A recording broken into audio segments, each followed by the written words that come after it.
আজকে তোমাদেরকে যেই লেখাটা আমি পড়ে শোনাবো সেটার নাম হচ্ছে শ্রেষ্ঠ ভালোবাসা। সৌন্দর্য দেখে নয়, তোমার চোখ জোড়া দেখে পড়েছিলাম তোমার ভালোবাসায়।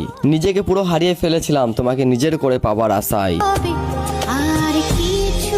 তুমি রূপবতী, তুমি গুণবতী, তুমি অসীম সুন্দর চরিত্রের অধিকারী। তোমার এই নিখুঁত মায়াবী চরিত্রের প্রেমে না পড়ে আমি কি আর থাকতে পারি। মায়ের পরে জীবনে প্রথম আগলে রেখেছিলে তুমি, তোমার যত্নের কাঙ্গাল নিজেকে বানিয়েছিলাম আমি। 5টি বছর নিজেকে কখনো ভাবিনি অসহায়, তুমি ছিলে সব সময়, আমাকে কি আর দুঃখ খুঁজে পাই।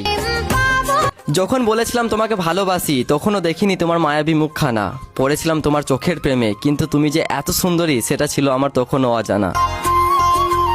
জীবনের এমন একটা পর্যায়ে পেয়েছিলাম তোমার 2 হাত, তোমাকে না পেলে হয়তো নিজেকে হারিয়ে ফেলতাম নির্ঘাত। ছিলাম পুরো অগোছালো, নিতাম না নিজের যত্ন, তুমি এসে বলেছিলে আমি তোমার অমূল্য রত্ন। সবাইকে বলি গর্ব করে তুমি আমার অর্ধাঙ্গিনী, কারণ তুমি আমাকে ছেড়ে যাবে না কখনো, সেটা তো আমি জানি। আমি শুধু তোমাকে ভালোবাসি না, আমার নিজের থেকেও বেশি তোমাকে বিশ্বাস করি। আমি তোমার মায়ায় পড়ে গেছি।